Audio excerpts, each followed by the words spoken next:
Plus d'inspiration depuis des mois.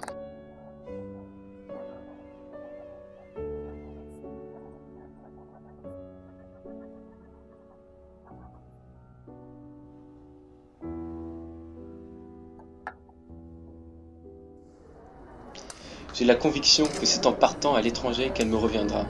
Je suis avide de découvertes, de nouveaux paysages, d'exotisme et d'inconnus. La mode est à la drogue, tellement d'artistes créés sous son influence. Moi aussi pourtant. Je me rappelle de la première fois où j'ai essayé cette fausse muse chez mon ami Louis Ménard. Tu vois cette pâte verte? C'est du dawamesque. C'est fait à partir de résine de marijuana, mélangée à des corps gras et assaisonné, du miel et de nombreuses autres épices. Mais d'où est-ce que ça vient? D'Égypte, du Maroc, de Tunisie, d'Arabie mystérieuse, là où la vie est plus belle, plus exotique. Le gouvernement égyptien ne veut pas que son commerce dépasse ses frontières. Ils veulent garder son contrôle, en tirer parti, ces salauds. Celle-là, c'est le docteur qui me l'a offerte, suite à son voyage à Hurghada, où il a observé l'attitude particulière des paysans qui cultivent le chanvre pour faire cette pâte magique. Ils deviennent particulièrement insouciants, béats, heureux. Bien que j'en ai contracté la colique à cette occasion, je décide tout de même de me rendre chez mon voisin, le peintre Bossard de Bois.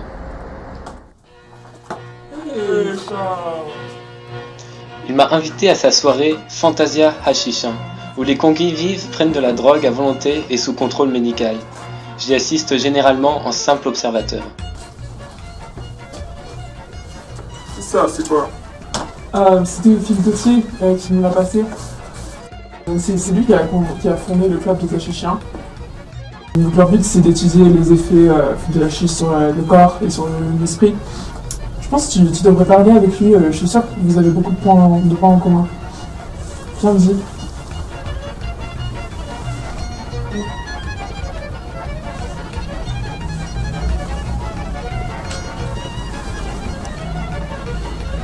Non, je veux pas.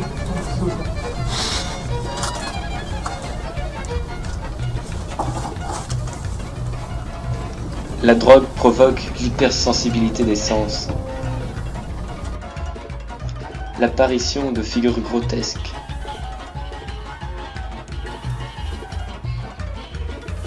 Et le temps me semble distordu.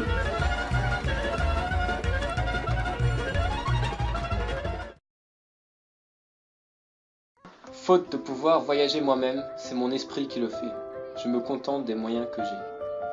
Mes mots sont de plus en plus douloureux. J'ai appris il y a peu que c'était dû à la syphilis.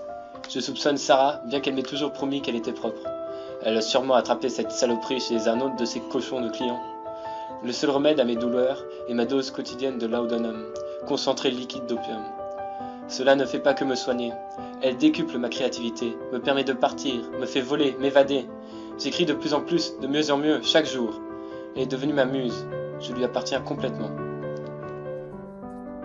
Thomas de Quincy décrit parfaitement ce sentiment dans son ouvrage Confession d'un mangeur d'opium, que j'éprouve un grand plaisir à traduire. Il dit avec exactitude, et là se trouvait le secret du bonheur que les philosophes recherchaient depuis tellement d'années. Je trouve ça magnifique qu'il y ait tant d'artistes à travers le monde avec qui je suis lié par cette même muse, tant de grands artistes tels qu'Edgar Allan Poe. Ces histoires d'horreur trouvent un sens profond dans mon cœur. Il est évident pour moi que lui aussi puise sa créativité dans les abîmes de l'opium, et sans l'avoir rencontré, je sais que nous serions de grands amis, de par nos intérêts communs. Je prends sur moi de devenir son traducteur attitré pour faire connaître ses œuvres de ce côté de l'Atlantique. Les Fleurs du Mal ont été un échec. J'ai lu dans le journal Le Figaro de juillet la critique de Gustave Bourdin. Il qualifie mon recueil d'infect, de monotone et répétitif. Il doute de mon état mental. Il me prend pour un fou. Peut-être suis-je fou? Il me condamne à une amende de 300 francs pour offense à la morale religieuse et outrage à la morale publique et aux bonnes mœurs. Quelle foutaise! Mes amis insistent pour que j'intervienne auprès de l'impératrice Eugénie, mais je ne suis pas un mondain. Flaubert utilise ses relations, lui, mais je ne veux rien avoir à faire avec le pouvoir.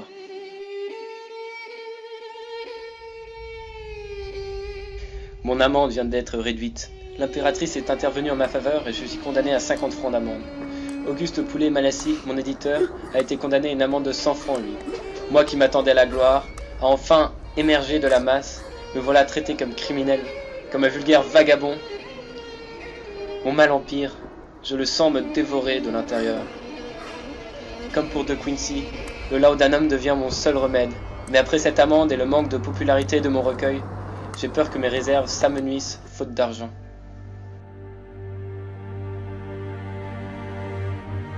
Mes peurs se sont trouvées confirmées. L'argent vient à manquer. Je vais partir pour Bruxelles, où je suis invité pour des conférences. Ils y publieront également mes écrits à coup sûr.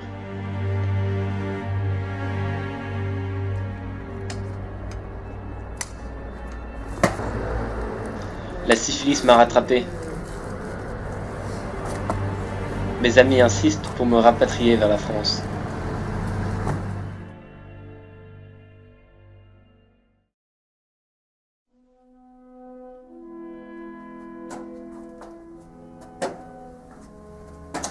Je sens mes derniers instants venir. La mort m'attend. Finalement, mon existence aura été futile. On se souviendra de moi uniquement comme un auteur à charogne, comme un homme dépendant qui a repoussé ceux qu'il aimait. Un poète maudit.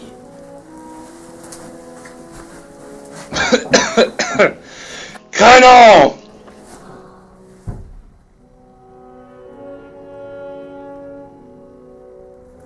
Je suis mort le 31 août 1867, sans avoir pu réaliser le projet d'une édition définitive des Fleurs du Mal, le projet de ma vie.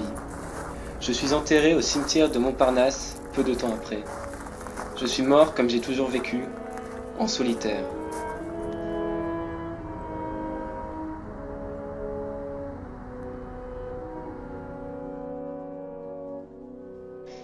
Pour l'enfant amoureux de cartes et d'estampes, l'univers est égal à son vaste appétit. Ah, que le monde est grand à la clarté des lampes, aux yeux du souvenir, que le monde est petit. Un matin nous partons, le cerveau plein de flammes, le cœur gros de rancune et de désirs amers. Et nous allons, suivant le rythme de la lame, berçant notre infini sur le fini d'aimer. Les uns joyeux de fuir une patrie infâme, d'autres l'horreur de leur berceau, et quelques-uns, astrologues noyés dans les yeux d'une femme, la Circé tyrannique au dangereux parfum. Pour n'être pas changés en bêtes, ils s'enivrent d'espace et de lumière et de cieux embrasés. La glace qui les mord, les soleils qui les cuivrent, effacent lentement la marque des baisers. Mais les vrais voyageurs sont ceux-là seuls qui partent pour partir. Cœurs légers, semblables aux ballons, de leur fatalité jamais ils ne s'écartent. Et sans savoir pourquoi, disent toujours « Allons !» Ceux-là dont les désirs ont la forme des nus, et qui rêvent ainsi qu'un conscrit le canon, de vastes voluptés changeantes, inconnues, et dont l'esprit humain n'a jamais su le nom.